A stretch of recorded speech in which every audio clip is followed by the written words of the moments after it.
মাশাআল্লাহ। এইভাবে রাসূলের হাদিস, অসংখ্য হাদিস আছে, তার ভিতর থেকে আমরা 10টা হাদিস আমাদের ক্লিয়ার হয়েছে, তাই না? 10টা হাদিস হয়েছে না আমাদের? আমরা এই হাদিসগুলা প্রতিনিয়ত ভালোভাবে যদি পড়ি, তাহলে এটা আমলে পরিণত হবে।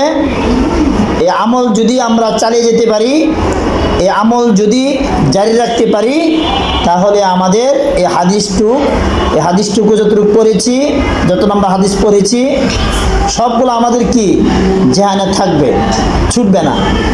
এই জন্য আমরা এই হাদিসগুলো বেশি বেশি প্রতিদিন মাদ্রাসা যেয়ে পড়ালেখা করি, বাসায় এইভাবে পড়তে হবে। বুঝে আসছে? আর দোয়া যেগুলো আছে, দোয়া কিন্তু আমল, এটা তো আমল, বাধ্যতামূলক আমল লাগে। যেমন বাথরুমে যাওয়ার পূর্বে দোয়া, বাথরুম হইতে বের হওয়ার দোয়া আছে না?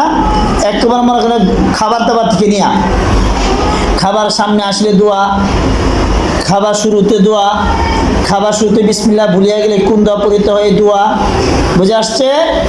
এইভাবে প্রত্যেকটা হাদিস। তারপরে দেখা গেছে কি বাথরুমে যাওয়ার পূর্বে দোয়া, বাথরুম হইতে বাইরে হওয়ার দোয়া, তারপর দেখা গেছে যানবাহনে উঠার দোয়া, তারপর মসজিদে যাওয়ার দোয়া, মসজিদ হইতে বাইরে হওয়ার দোয়া, ঘুমানোর পূর্বে দোয়া। বুঝে আসছে নাকি?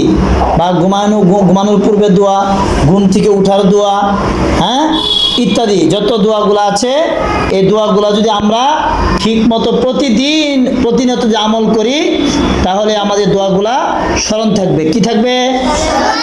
স্মরণ থাকবে। কি থাকবে? স্মরণ থাকবে। এই জন্য আমরা প্রতিদিন এই দোয়াগুলা ঠিক মতো পড়বো ইনশাআল্লাহ। স্মরণ থাকবে।